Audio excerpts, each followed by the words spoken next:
E viu Deus a terra, e eis que estava corrompida, porque toda a carne havia corrompido o seu caminho sobre a terra. E viu o Senhor que a maldade do homem se multiplicara sobre a terra, e que toda a imaginação dos pensamentos de seu coração era má continuamente. A terra, porém, estava corrompida diante da face de Deus, e encheu-se a terra de violência.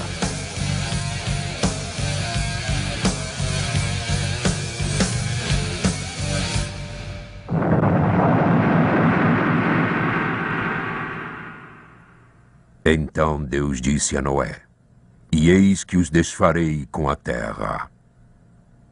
Nos dias anteriores ao dilúvio, comiam,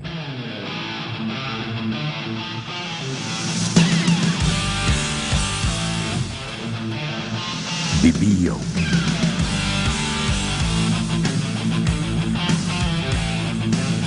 casavam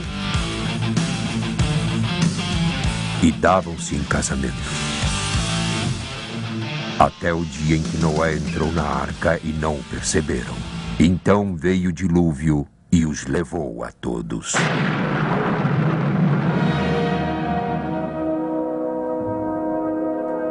Numa distribuição BV Filmes. Em busca da Arca de Noé.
Versão brasileira Áudio News.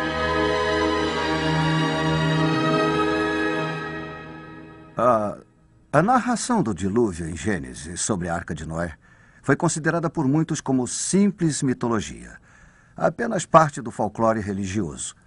E esta ideia tem sido reforçada por declarações de alguns cientistas de que tal dilúvio não poderia ter ocorrido. Não havia água suficiente na atmosfera para uma inundação que cobrisse mais do que alguns centímetros. E, no entanto, a Bíblia narra que o dilúvio cobriu as mais altas montanhas. Além disso, a questão da própria arca. Dizem que uma embarcação tão pequena não poderia ter carregado todos os milhares de espécies de animais existentes hoje. Devido a afirmações como estas, muitas pessoas acreditam que a história toda é produto da imaginação de alguém ou um exagero de um acontecimento real. Isto, por sua vez, provoca uma descrença na ideia do julgamento também, pois se Deus não julgou o mundo na época de Noé, as pessoas presumem que ele não irá fazê-lo no futuro. Eu gostaria de apresentar a vocês uma pessoa que irá nos conduzir em uma viagem fascinante, com algumas informações que irão esclarecer este importante assunto. Jack Debner é produtor de filmes e biblicista. Há muitos anos ele vem reunindo informações sobre a passagem bíblica da Arca de Noé. Jack, de que modo você se envolveu neste projeto único? De uns tempos para cá, as pessoas têm manifestado sérias dúvidas a respeito da exatidão histórica e científica das Escrituras.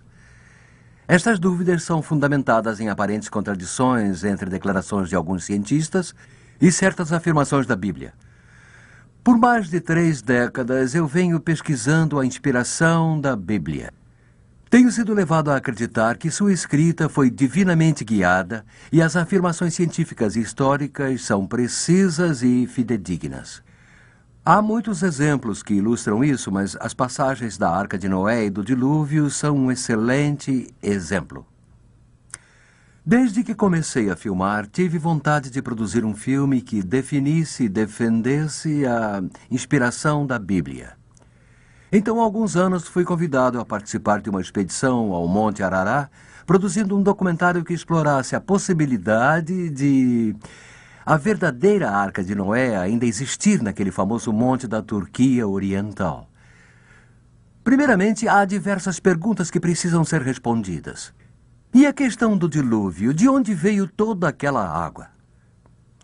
Em primeiro lugar, acho que não há como discutir o fato de que não existe umidade suficiente em nossa atmosfera nos dias de hoje para produzir um dilúvio do jeito que a Bíblia descreve. Mas isto não anula a credibilidade da Bíblia. A resposta a este dilema é muito simples. O mundo que existia antes do dilúvio era bem diferente do mundo que conhecemos hoje. Em Gênesis 1:7 consta: "E Deus fez a expansão e fez separação entre as águas que estavam debaixo da expansão e as águas que estavam sobre a expansão, e assim foi." Nós aprendemos no versículo 20 que as aves deveriam voar na expansão, que significa atmosfera. Portanto, concluímos que antes do dilúvio, a Terra era rodeada por um envoltório de umidade, uma cobertura de vapor. Considerando que atualmente nós temos só pequenas quantidades de umidade em nuvens espalhadas, no passado, evidentemente, havia um envoltório intenso de umidade rodeando completamente a Terra. As águas que se mantinham acima da Terra nesta cobertura eram as águas acima da expansão, descritas em Gênesis 1:7. As águas do oceano eram as águas abaixo da expansão, relatadas no mesmo verso. Agora, esta teoria é uma suposição totalmente aceitável, quando lembramos que existem mais 3 planetas em nosso sistema solar que possuem uma cobertura de nuvens semelhante. Atualmente, Júpiter, Saturno e Vênus. O peso da camada de nuvens de Vênus contribui para a pressão atmosférica, fazendo com que ela seja superior a 21 quilos por centímetro quadrado. Ela aumenta a temperatura na superfície do planeta, chegando a 426 graus Celsius. A umidade na camada de nuvens da Terra seria a razão para uma grande quantidade de água presente na Terra hoje, a qual a ciência não consegue justificar. Isto é visto claramente em um mapa topográfico do fundo do mar. Os 152 metros superiores da água dos oceanos de nosso planeta são de origem recente. Agora, recente para nós quer dizer os últimos vários milhares de anos. Sabemos disto pelo que encontramos na plataforma continental. Em todos os continentes do mundo, a Terra inclina-se gradualmente em direção ao nível do mar e então prossegue até uma profundidade de 152 metros. Depois ela some nas fossas oceânicas. Há poucos milhares de anos, tudo isto era terra firme. Sabemos disto por causa do que encontramos lá. Por exemplo, encontramos rios de água doce, conchas de água doce, turfeiras de água doce, restos de árvores e restos de animais. Agora, se nós pegarmos metade da água recentemente adicionada aos oceanos e a colocarmos na atmosfera, nesta camada de nuvens, seremos capazes de fazer suposições numéricas sobre as condições na Terra antes do dilúvio. A temperatura teria sido a mesma em todo o planeta, provavelmente em torno dos 32 graus. A camada de nuvens, então, teria produzido um efeito estufa. E isto teria tornado a Terra inteira em um paraíso tropical, com uma densa folhagem em todo o globo. E o fato de fósseis de vegetação tropical terem sido encontrados em abundância na região norte do nosso planeta tende a confirmar nossa teoria.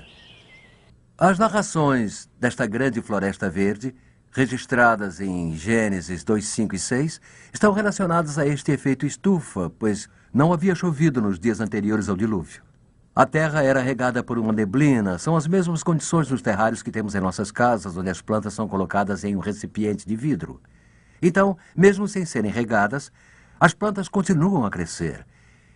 Este determinado frasco foi lacrado há mais de 2 anos e jamais alguma umidade foi adicionada. Outra condição presente abaixo da camada de nuvens seria uma alta pressão atmosférica. Esta provavelmente seria 6 vezes maior do que a que temos na Terra. Mas a vida teria sido realmente possível sob esta alta pressão? Recentes experiências em mergulho foram conduzidas com pressões no interior do sino de imersão em torno de 14 quilos por centímetro quadrado. 4 homens passaram várias semanas sob essas condições sem qualquer indisposição. Descobriram que se você cortasse o seu dedo, ele cicatrizaria em 1 dia. Algumas experiências onde cirurgias têm sido realizadas em ambientes com pressão elevada resultaram em menos danos aos tecidos e uma cicatrização mais rápida. Outro efeito da camada de nuvens seria a proteção dos habitantes da Terra contra os nocivos raios cósmicos e solares. O principal efeito de tal radiação é o envelhecimento. A exposição indevida ao Sol ou aos raios-x tende a envelhecer as pessoas mais rapidamente do que se estivessem protegidas. Médicos e enfermeiras que trabalham com raio-x vivem em média 5 anos a menos do que outros que trabalham na área médica. Esta proteção da camada de nuvens seria a razão da longa expectativa de vida dos que viveram antes do dilúvio, algo em torno de 1000 anos. Desta forma, encontramos respaldo científico para esta teoria sobre as condições da Terra antes do dilúvio. E esta teoria justificaria toda a água necessária para produzir um dilúvio nas proporções que o Gênesis descreve. Mas os aspectos físicos da Terra não são as únicas considerações. Foram os pensamentos e as ações perversas da humanidade que causaram o dilúvio. Este comportamento foi o resultado de determinadas circunstâncias que existiam sobre a Terra. Primeiro, longas expectativas de vida. Segundo, a população era grande. Terceiro, existem indícios de que o conhecimento antes do dilúvio era mais avançado do que possamos imaginar. Quarto, a imoralidade e a violência aumentavam. Em quinto, a fé em Deus era praticamente inexistente. Deste modo, o palco está armado. O mundo físico possuía tremendas quantidades de água armazenadas que foram o instrumento do julgamento. As condições sociais e morais foram o motivo do julgamento. E Deus foi o iniciador do julgamento. Para operar transformação de tal intensidade a partir das condições antediluvianas, a ação divina seria necessária. O modo como o dilúvio começou não é muito claro, mas 2 fatos distintos ocorreram. Gênesis 7:11 diz: no ano 600 da vida de Noé, no mês segundo, aos 17 dias do mês, naquele mesmo dia romperam-se todas as fontes do grande abismo e as comportas dos céus se abriram. Reparem nos 2 atos distintos que correspondem às 2 condições da terra recém-criada. Havia as águas abaixo, que eram as fontes do grande abismo, isto é, os oceanos, que transbordavam sobre os continentes. E havia as águas acima, as comportas dos céus. Estas eram a camada de nuvens que chegava à terra em forma de chuva. Agora, como os oceanos cobriram os continentes, nós não sabemos. Mas encontramos bons indícios de que isto ocorreu. Esta é a opinião do Dr. Clifford Burdick, que é PhD em geologia. Existem várias evidências notáveis encontradas no Monte Arará, que parecem indicar que a água, em certa época, chegou até mesmo a ultrapassar o topo do pico de 5.181 metros. Eu acho que uma das evidências mais notáveis é a presença de lava em almofada, a qual pode ser encontrada em toda a parte do monte, da base ao topo. Lava em almofada é a lava que foi despejada na água. Água fria, a qual esfria a lava, congelando-a rapidamente, e ela forma padrões de fraturas concêntricos, um círculo, semelhante à forma de uma almofada. Isto não é encontrado em outro basalto, exceto onde ele foi ejetado embaixo da água. Nós encontramos uma grande quantidade de lava em almofada em todo o Monte Arará. Outra evidência que encontramos no Monte Arará para o dilúvio de Noé é a presença de conglomerados. Conglomerados são rochas sedimentares cimentadas com partículas distintas de rochas que na verdade foram arredondadas ao rolar em correntezas. Eu as vi a 3.962 metros no Monte Arará. Nós encontramos grandes pedaços de rocha que são arredondados, unidos a pedaços pequenos, formando um único bloco. E é isto que chamamos de conglomerado. É uma rocha sedimentar formada embaixo d'água. Eu acho que uma das mais espetaculares e talvez esclarecedoras evidências do dilúvio, de que as águas do dilúvio cobriram o monte, foi a descoberta que nós fizemos na parte ocidental do monte. Nós encontramos um imenso depósito salino de algumas centenas de metros de espessura em uma elevação de aproximadamente 1.828 metros. E nós entramos na caverna e coletamos amostras de belos cristais como este.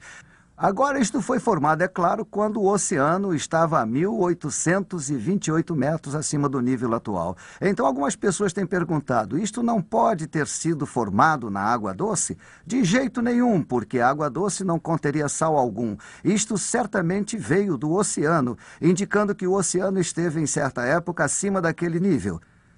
E assim, eu acredito que as evidências estejam presentes não apenas no Monte Arará, mas em todo o mundo, indicando que a Terra foi coberta por um grande dilúvio, como a Bíblia indica. Não foram só os oceanos que estiveram envolvidos no dilúvio. Houve também o colapso da camada de nuvens, originando a chuva que caiu por 40 dias e 40 noites. Mas o que fez com que as nuvens condensassem? Não se sabe com certeza, mas a maior possibilidade é a ação vulcânica. Nada parece esfriar a atmosfera da Terra como a erupção de um vulcão. Quando Krakatoa, nas Índias Orientais Holandesas, entrou em erupção em 1883, lançou 3 milhas cúbicas de fumaça e cinzas na atmosfera. A temperatura em toda a Terra caiu vários graus.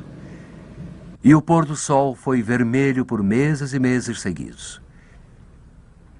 Erupções simultâneas em diversos locais da Terra causariam uma queda tal na temperatura que faria a camada de nuvens inteira entrar em colapso sob a forma de chuva. É interessante notar que uma grossa camada de cinza vulcânica foi encontrada abaixo da calota glacial polar. Assim como os oceanos inundados, os continentes e a chuva caindo por 40 dias e 40 noites, o julgamento de Deus foi cumprido. A humanidade recebia o castigo pelo pecado. Agora, quais foram os resultados do dilúvio? Em primeiro lugar, houve afogamentos. Este era o propósito do dilúvio, a destruição de toda a vida aeróbia, especialmente o homem. Esta foi a maior catástrofe na história do mundo e foi ocasionada pelo pecado do homem e sua rebelião contra Deus. Mas este modo de julgamento jamais será repetido, pois com o colapso da camada de nuvens, não haveria meio de repetir o acontecido. E, do mesmo modo, então, com a retirada da camada de nuvens, um arco-íris apareceria pela primeira vez na história. E este foi o símbolo escolhido por Deus de sua promessa. Nunca mais o mundo receberia como sentença tal dilúvio. Agora, é preciso deixar claro que não temos necessariamente de acreditar que o dilúvio aconteceu exatamente deste modo. O que estamos tentando mostrar é que o dilúvio foi cientificamente possível, pois muitos pensam que era totalmente impossível. Isto nos fornece uma alternativa plausível, que está em concordância com os dados científicos. Mas o dilúvio é só metade do problema. Nós também temos perguntas sobre a veracidade da arca. Ela existiu algum dia? E será que era grande o suficiente para transportar todas as espécies de animais? Eu acho que essas perguntas também podem ser respondidas com uma grande quantidade de elementos reais. Há 2 áreas básicas de interesse. Primeiro, o tamanho real da arca. E segundo, a possibilidade intrigante de que, neste exato momento, ela ainda possa estar no Monte Arará. Há evidências que indicam que ela tem resistido durante todos esses milhares de anos. E isto é ainda mais notável quando nos damos conta do quão grande esta arca realmente era. Agora, a pergunta sobre a capacidade de a arca transportar todos os animais necessários para perpetuar todas as espécies é respondida simplesmente pela reconstrução da capacidade volumétrica da embarcação. Pedimos a um especialista que viesse hoje e fizesse isto. O Dr. John Whitcomb especializou-se no Antigo Testamento e escreveu diversos livros sobre o dilúvio e a arca. O Dr. Whitcomb descreverá para nós quão grande a arca era e qual a sua aparência. Ao contrário da opinião popular, a arca não era uma pequena embarcação com uma casinha no interior. Não temos registros de nenhuma embarcação maior do que a Arca de Noé até 1858 d.C., quando o Great Eastern foi construído na Inglaterra. Segundo a descrição da Bíblia, a arca provavelmente teria uma aparência semelhante a este modelo. Ela teria o formato de uma caixa ou ataúde, como a palavra original em hebraico indica. Admitindo um côvado de 45 centímetros, a arca teria 137 metros de comprimento, 23 metros de largura e 14 metros de altura. Isto seria equivalente a um prédio de 4 andares com um quarteirão de comprimento, ou a metade do tamanho do transatlântico Queen Mary. A área total de seus 3 pavimentos ou níveis seria equivalente a 20 quadras de basquete. Ela possuía uma capacidade total de 39.643 metros cúbicos. Isto seria igual à capacidade de 522 vagões de carga modernos. Mas isto era suficiente para abrigar todos os animais? Pense na fantástica variedade de animais que povoa o mundo atualmente. Das menores espécies até as maiores espécies.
Foi calculado que o tamanho de uma ovelha é o tamanho médio de todos os animais terrestres aeróbios de hoje.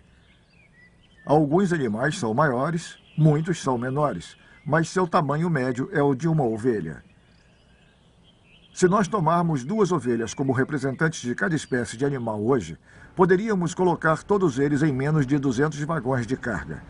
Isto significa que a arca teria sido grande o bastante para carregar todos os animais aeróbios existentes no mundo de hoje. E mais, todos aqueles que existiram um dia e hoje estão extintos.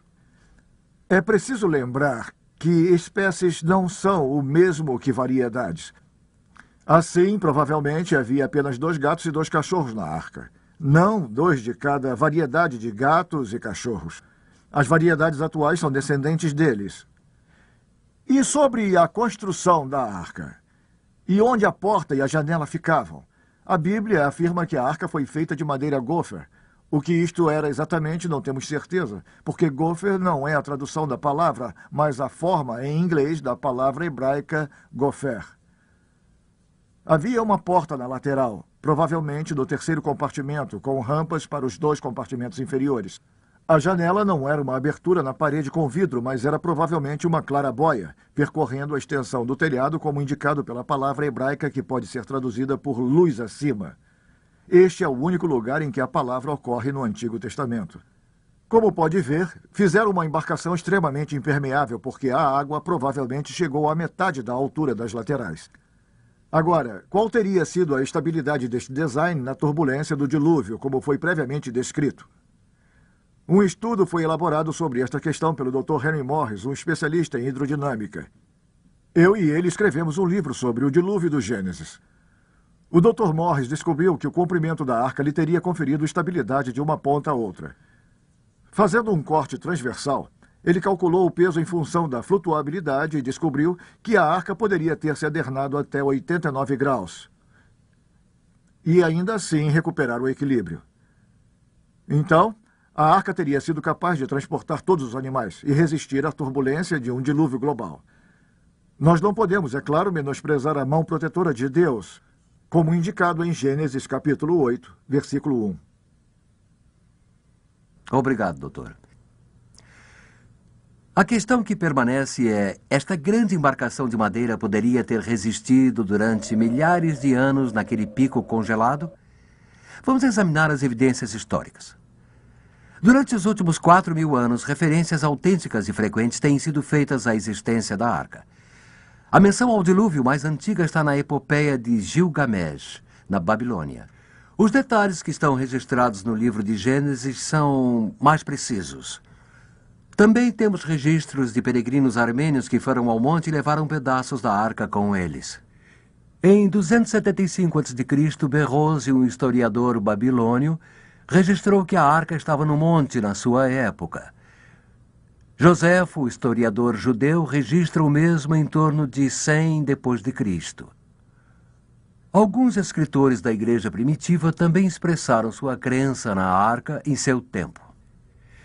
Então, durante a Idade Média, houve repetidas menções sobre a presença da arca que ainda estaria no Monte Arará. Mais de uma dúzia de referências históricas têm sido encontradas durante este período. Mas as descobertas mais importantes não seriam feitas antes da Idade Moderna. Em 1876, Sir James Bryce, da Universidade de Oxford, na Grã-Bretanha, encontrou uma madeira muito antiga no alto do Monte Arará. Em 1883, o Chicago Tribune e o New York World noticiaram a verdadeira descoberta da arca por funcionários do governo turco que inspecionavam danos causados por terremotos no monte. 4 anos mais tarde, o príncipe Nouri, arquidiácono da igreja nestoriana, afirmou ter escalado o Monte Arará e descoberto ruínas da arca. Ele fracassou em seu esforço de levantar dinheiro suficiente para retirar a embarcação do monte. Então, em 1902 e 1904, um armênio com o nome de George Hagopian escalou o monte, descobriu a arca e explorou o seu interior. Antes de sua morte, ele orientou este artista em seu desenho da arca. Note como corresponde precisamente à descrição bíblica. Durante a Primeira Guerra Mundial, a arca foi novamente avistada, desta vez por soldados russos, sob o comando do coronel Alexander Koor. Quando o czar Nicolau ouviu a notícia, mandou cientistas de volta ao monte para estudar a descoberta.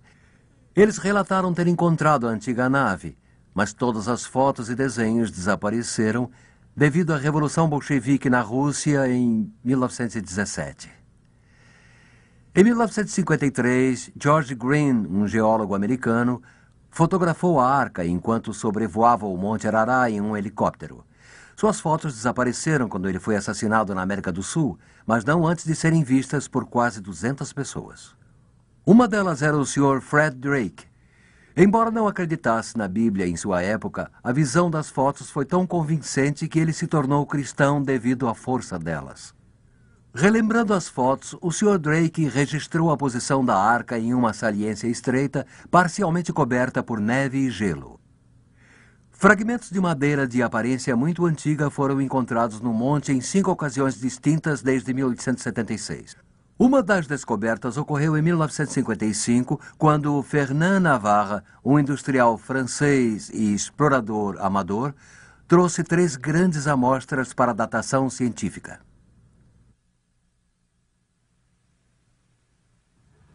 En 1955, je suis parti. Em 1955, nós fizemos outra expedição ao Monte Arará. E excursionando ao redor do monte, nós tivemos êxito em alcançar o local onde encontramos o que eu julgo ser as ruínas da arca. Nós descemos em uma fissura na geleira e chegamos às margens de um lago. Ao cavar este gelo, nós conseguimos extrair um pedaço de madeira de mais ou menos 1,5 metro de comprimento.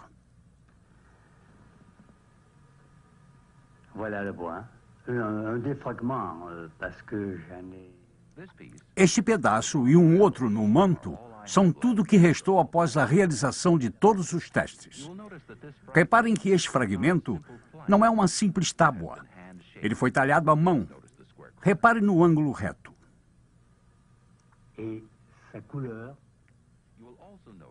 Você também irá notar o tom castanho escuro, o qual, segundo os cientistas, é devido à sua localização dentro da geleira. Des savants, dont de ma ville de Bordeaux, qui m'ont fait faire des analyses dans des instituts forestiers, par exemple de Madrid, dans des Eu mostrei a madeira aos cientistas em Bordeaux e eles mandaram fazer uma análise na Universidade de Madrid. Eu também mandei fazer testes na Universidade de Paris, assim como 4 ou 5 outras certificações. Nós também obtivemos um teste com carbono 14, feito na Universidade de Colômbia, e todos eles concordam que a madeira tem mais ou menos 5.000 anos. Apesar de estarmos impressionados com o valor das 5 descobertas, é realmente discutível que a madeira pudesse ser reconhecida como parte da arca. Mesmo que ela fosse precisamente datada, poderia ser apenas uma parte de um celeiro que flutuou no dilúvio e depois acomodou-se no monte quando a água baixou. Harry Cummings é um empresário do Novo México e participa da procura da Arca de Noé há muitos e muitos anos. Aqui está a sua avaliação sobre as descobertas de madeira no Monte Arará.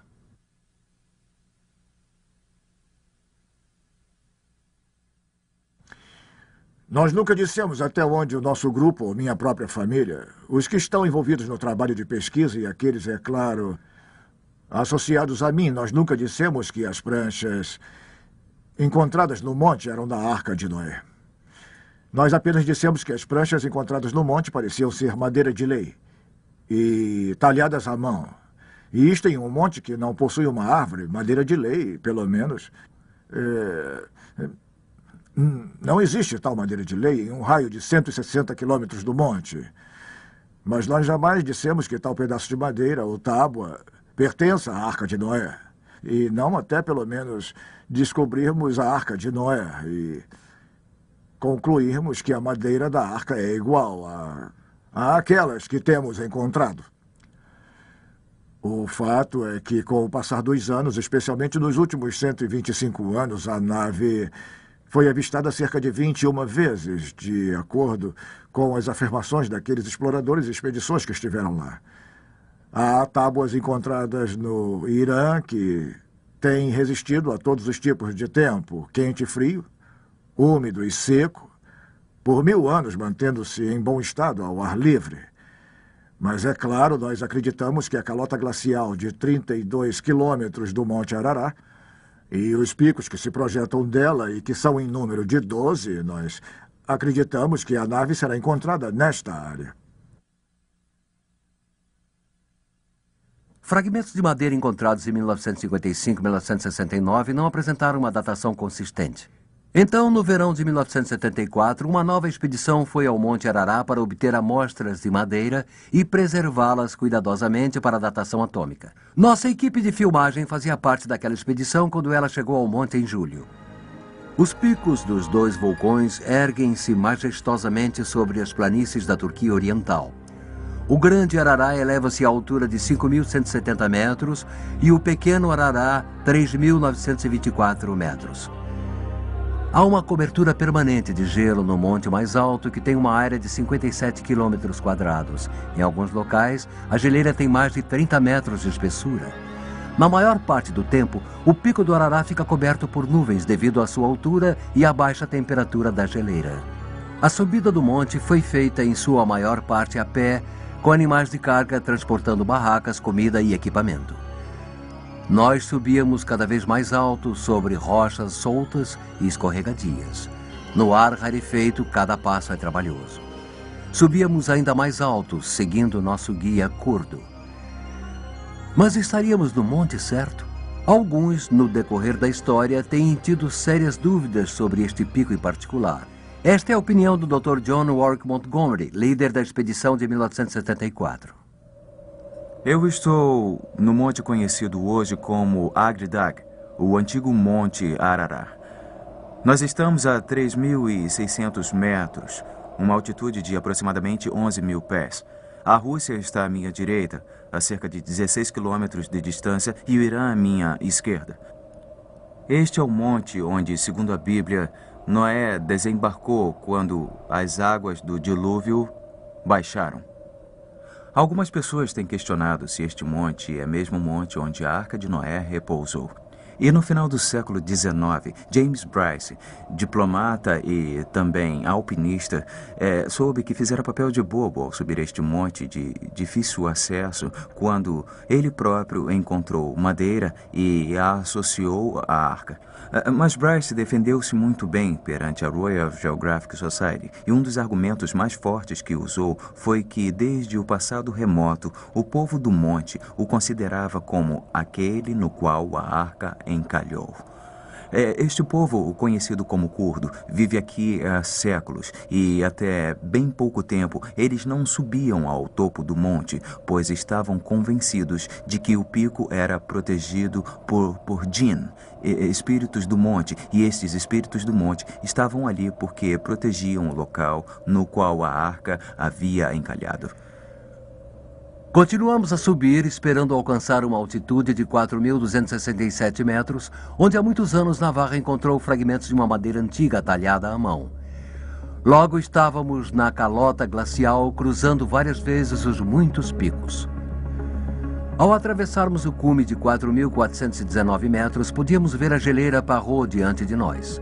Examinar o interior da fissura foi extremamente difícil e muito perigoso. Mas este é o local exato onde os fragmentos de madeira foram achados anteriormente. Por fim, chegamos à caverna de gelo onde Navarra fez sua descoberta em 1955. Mas, para nosso profundo desapontamento, a água quase congelada nos impediu de descer a maiores profundidades. Após viajarmos milhares e milhares de quilômetros e esperarmos nossa autorização por vários dias, fomos forçados a desistir de nossas tentativas. Nossas autorizações haviam expirado e outros compromissos de filmagem precisavam ser cumpridos. Os que têm participado da busca à arca acostumaram-se a várias e várias decepções. Contudo, nossa maior frustração ao produzir este filme foi a ausência de qualquer depoimento em primeira mão, especialmente de uma testemunha ocular viva.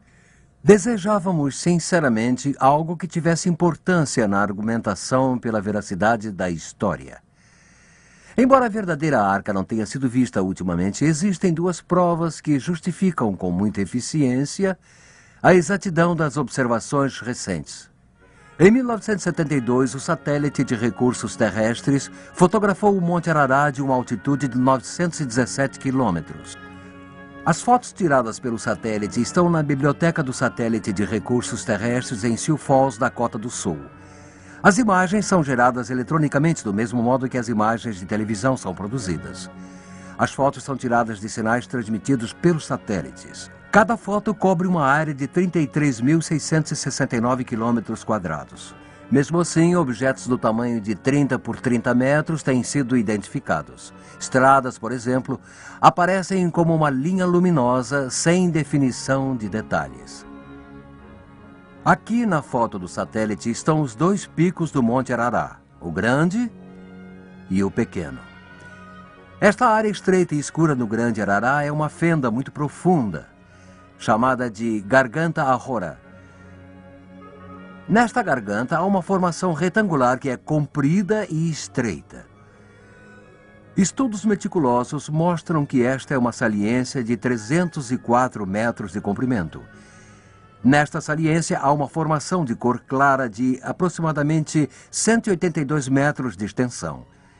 Isto pode ser apenas parte da rocha ou poderia ser a Arca de Noé. No filme original isto é muito sutil, mas quando os sinais são analisados por computador, que veem mais do que o olho humano, este objeto luminoso parece completamente diferente de outras substâncias no monte.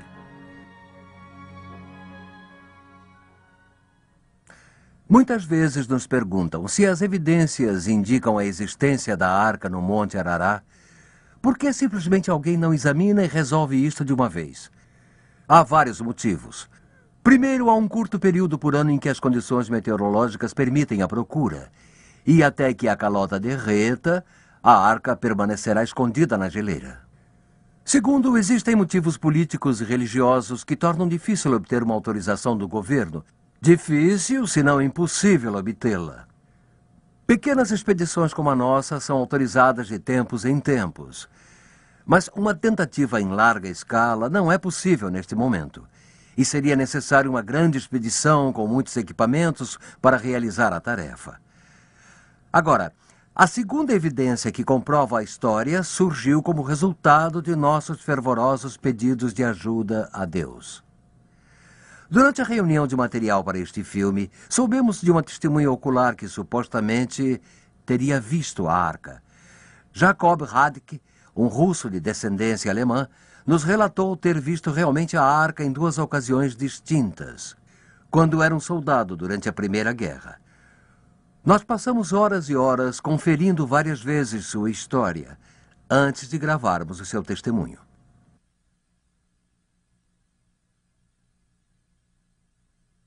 Eu tinha apenas 18 anos, quando fui convocado pelo Exército, onde nós tínhamos 3 meses de treinamento e, após nosso treinamento, penetramos na Rússia até o Cáucaso. E dali em diante, nós tínhamos de caminhar. Andávamos 2 dias e descansávamos, então 1. Nós caminhamos cerca de 3 semanas. Aí nós embarcamos naquele pequeno trem. E quando nós estávamos naquele trem, não havia vagão fechado. Exatamente como uma plataforma, sabe como é? Um vagão-plataforma. Diga-me, o trem era muito vagaroso? Sim, muito vagaroso. E quanto tempo realmente durou a viagem entre os 2 montes? Levou 1 semana para subir e 1 semana para descer. Alguém chamou a sua atenção para a arca enquanto viajava naquele trem? Sim, isso mesmo. O homem que conduzia aquele trem, ele apontou para que olhássemos a arca. Disse, vamos passar pelo Arará, e então nós todos poderemos ver a arca. E todos nós vimos. Bem, o trem era aberto, sabe? Vagões, plataformas. Qual era a aparência da arca? Bem, ela parecia com um grande celeiro de cor castanho escura. Mas estava sobre um declive. Uma ponta para cima e a outra para baixo. O senhor me entende? E qual era o seu formato? A ponta que se projetava tinha o formato em V.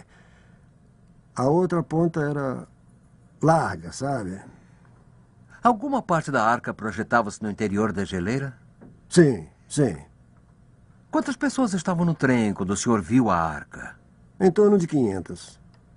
E todas elas viram a arca? Sim, todas elas viram a arca.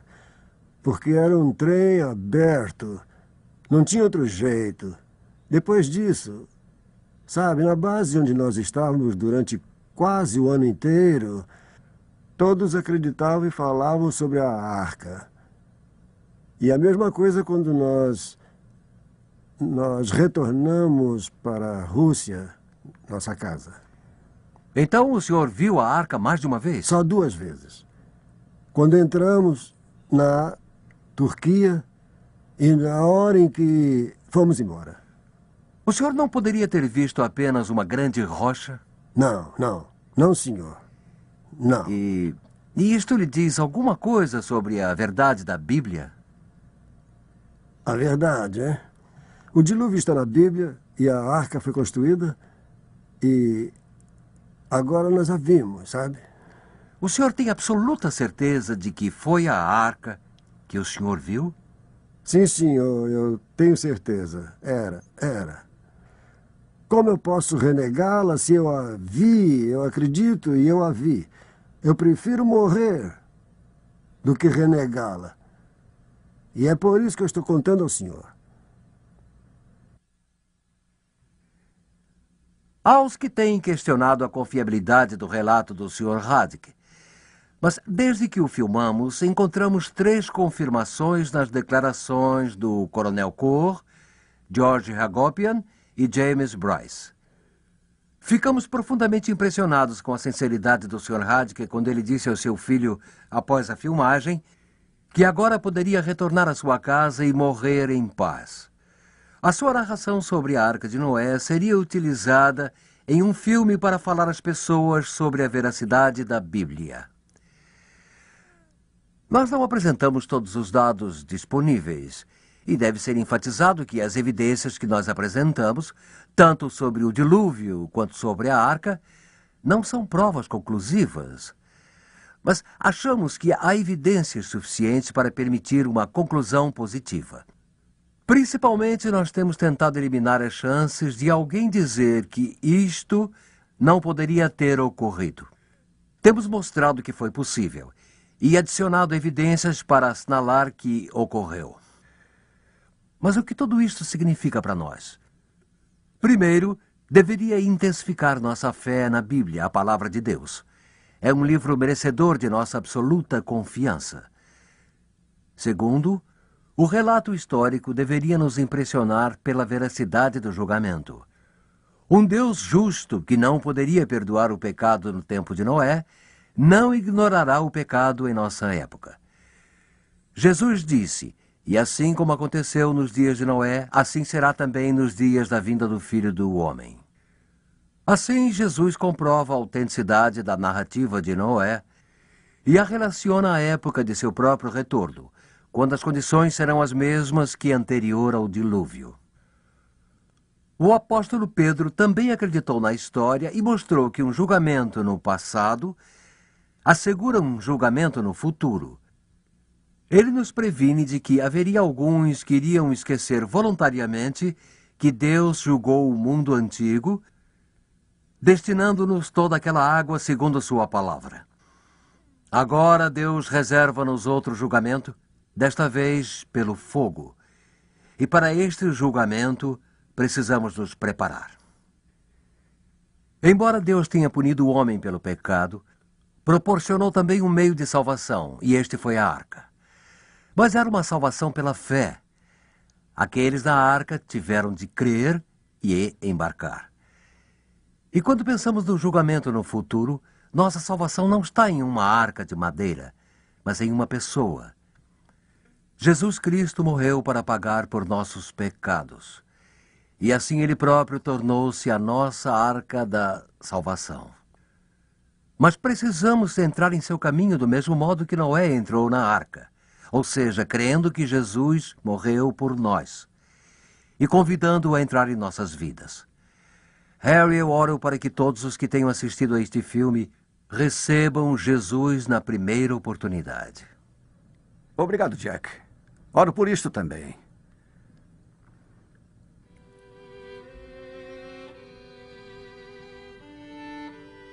E eu estou certo de que existem muitos hoje que são como as pessoas do tempo de Noé. Na minha imaginação, eu posso ver os trabalhadores que Noé chamou para ajudá-lo na construção da arca. Deve ter havido ocasiões em que Noé os avisou sobre o julgamento. Mas suas pregações foram recebidas com risos e zombaria. Ninguém jamais tinha ouvido falar sobre um dilúvio e nunca tinha chovido. E um julgamento? Bem, se existisse um Deus, ele não lançaria sua ira sobre eles. Então Noé e os seus continuaram o seu trabalho no grande barco, enquanto os outros saíram para comer e beber e praticar os seus pecados sexuais. E depois brigar e matar uns aos outros. Todo o tempo eles mantiveram o julgamento afastado de suas mentes. E assim foi por 120 anos. Noé lealmente preveniu e as pessoas sempre zombando. E chegou o dia profético, quando Noé e sua família e todos os animais embarcaram em segurança e Deus fechou a porta. Não havia mais esperança.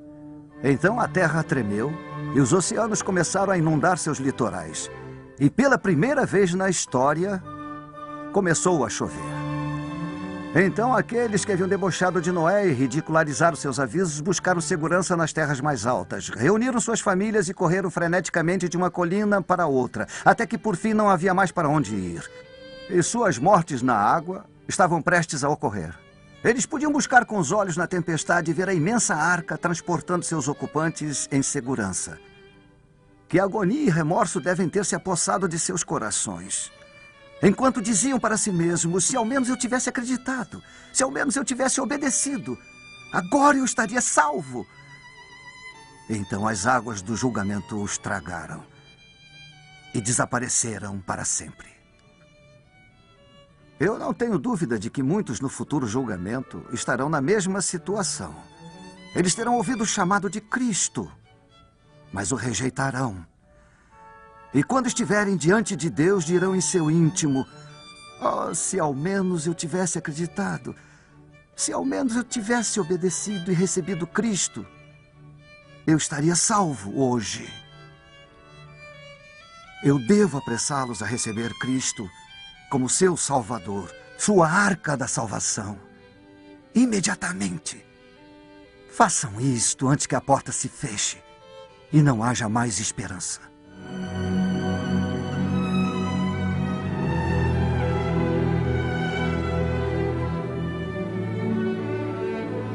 E como foi nos dias de Noé, assim será também a vinda do Filho do Homem.